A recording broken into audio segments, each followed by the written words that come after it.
If you want to stay up to date with all current hip-hop events and releases, make sure to subscribe and become part of this community. Oh, and also, go cop that fresh merch and listen to my new songs in the description. Metro Boomin just saved rap with his new album, Heroes and Villains. At least that's what a lot of people are saying on social media. And I just got done listening to this album together with y'all live on Twitch, which was amazing, which, by the way, go follow me on Twitch, link is in the description. But today, I'm going to give my first thoughts, my first reaction to this new album, so let's jump straight into this. So y'all know I was really hyped about this. I made a lot of videos, about this leading up to its release. I also thought the release was amazing, the rollout we had with he had billboards, he had a short film, he had an introduction for each feature in the comic book style on his Instagram. It was really all there. So this album was in to be a movie, and that's also what it is, and I like that. Actually a real movie with the short film. But the actual music to it, is kind of like what we got to look at, because obviously there were high expectations. Not All Heroes Wear Capes, which dropped 4 years ago, was an amazing record that paved the way for producers to just do these records that just feature a bunch of artists that, that they then put them on. And especially in 2018 for Metro Boomin, that was a very big move, because prior to that, no artist pulled it off on or no producer pulled it off on as big of a level as he did. At least not someone that we only knew to be a producer behind the scenes. So we had some high expectations. And just to jump straight into the track list, the first track, On Time with John Legend, already sets a pretty good tone. It's more of a slower song. It's like an intro. It's not like a real track. It's more like an intro. We also have an appearance from A$AP Rocky on there, which is not credited. But John Legend, delivers, since it serves more of like, okay, we're getting into this. This is about to be serious. The second track, I think, kind of serves as like the main theme song for this entire thing. It's called Superhero, Heroes and Villains. So the title track, basically, with Future and Chris Brown. And this was also featured in the short film, so we knew that he was kind of, wanting to push this a little bit. Future's part, I think, is dope, even though the instrumental itself is not like as characteristic and as unique as I maybe would have liked it to be. But Future definitely delivered. Chris Brown at the end, even though I don't think that, the Chris Brown feature is likely the worst on the entire project. I gotta be real with y'all, it doesn't add anything, and I was confused about it from the start, but it's there. The next track is Too Many Nights, again with Future, but this time also Don Toliver, and this is actually the snippet that he posted out of his Maybach on Twitter yesterday. So we kind of knew about this, and I was unsure which track it was gonna be, but it's actually this track, Too Many Nights. It's nice. This is the first one of the first three, obviously, that I was like, okay, this beat, this instrumental has some character to it. There's something unique about it, and that's what I loved about Not All Heroes Wear Capes, is that each track had its own little character. Each track, if you played only 10 seconds of a track, I'm able to tell you which one out of the track list it is. And so far, that was the, only the first one that I was like, okay, maybe we're going to get into the same direction as well, where the first track, Superhero, might, have me a little worried. Then we have a track called Raindrops with Travis Scott that I'm really not happy with. I mean, in itself, the track is okay. It's like a normal Travis Scott track produced by Metro Boomin, but the mix is bad. The mixing on this is actually bad, and some of y'all also told me that on some of these tracks, the mixing just is not, top notch, and I don't know. I'm kind of mad about that, because this is a, Metro Boomin project that was already delayed once by a whole month because he didn't have all the samples cleared, and usually from Metro Boomin, we expect top-notch production, which does include a very clean mix.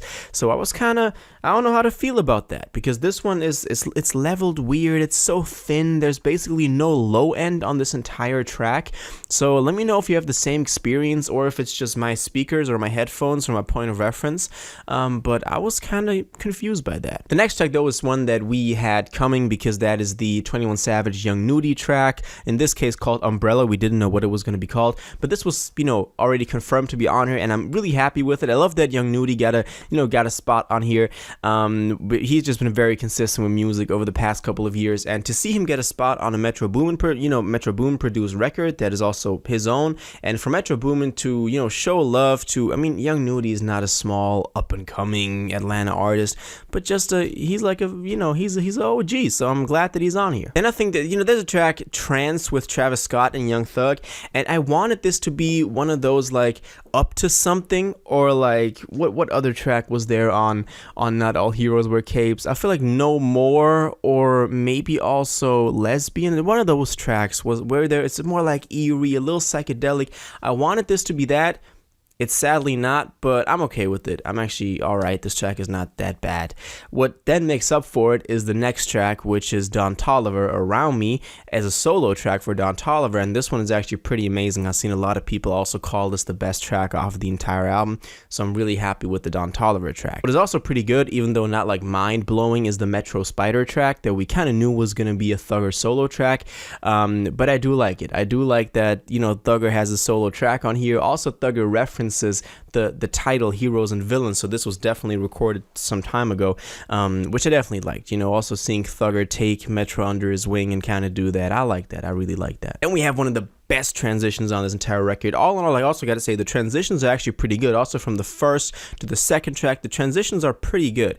And then the best transition is from Metro Spider to the interlude. Amazing. That is actually, if you haven't listened to the album, look forward to this transition right here. But then we have a transition on the I Can't Save You interlude with Future, and also again Don Toliver, which is not that special. Don Toliver actually delivers pretty well, but you know, Future is not really doing a lot.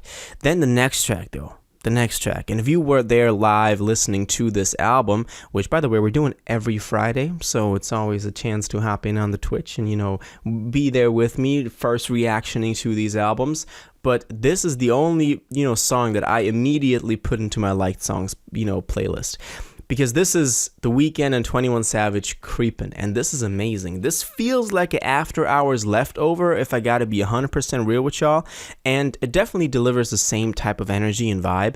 But then 21, I mean, The Weeknd himself does an amazing job. I would just listen to that song individually as like an After Hours bonus track. But then 21 goes out of his comfort zone to rap on a beat like this, and absolutely kills it. So I'm really happy with that. And that then also translates into the next one, which is Niagara Falls with Travis Scott and 21 Savage, the one that we had a leaked version for. Now it's another version, more like mixed and polished, which is, it's cool. I like it. It's not like completely going insane, but it's cool. But 21 also does a great verse on here. And then we have the third part in the 21 Savage trilogy right there, and that is with him with Mustafa the Poet on Walk 'Em Down, Don't Kill Civilians.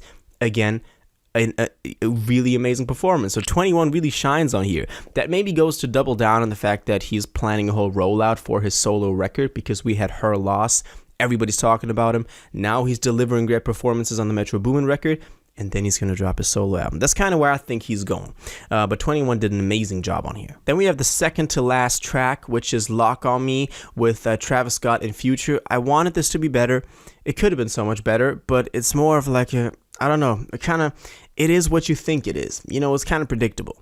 Then we have the outro, Feel the Fire with A$AP Rocky and Takeoff. It was really great to see Takeoff on here. I don't know if he added him, you know, post-mortem basically, but definitely amazing that Takeoff is on here. Also, Rocky did his own thing. Rocky also released a single today, so he's like apparently making moves again. We have one bonus track though, All the Money with Gunna, that is also nothing special, but it's just on there as a bonus. I don't know why. Maybe he also wanted to put Gunna on there, because, you know, free Gunna. All in all, there's also a theme across this entire thing of heroes and villains. Obviously, we saw in the trailer or the short film, for example, that Metro takes the role of a hero, and then, for example, on tracks like I Can't Save You, Future keeps repeating the words I can't save you. So maybe a hint that he is a villain because he can't save you. A hero usually saves you. But all in all, this is really good. I wouldn't agree that Metro just saved rap.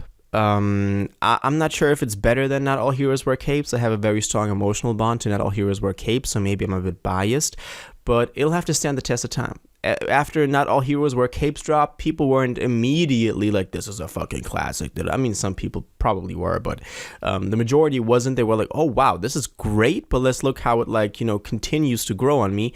And it did.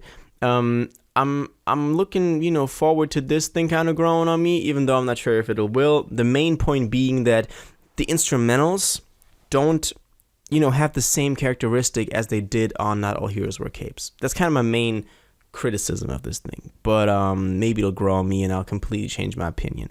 So yeah, let me know what you thought about this though. Were you hyped for this? Did it, live up to your expectations? Did it not? If so, then why?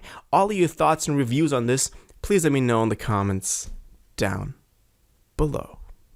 If you watched this video to the end and liked it, and you want to stay up to date with all current hip-hop events and releases, make sure to subscribe, turn on notifications, hit that like button, and go follow my social media, and most importantly, join my Discord in the description. Until the next one, you'll have an incredible day, and y'all take care.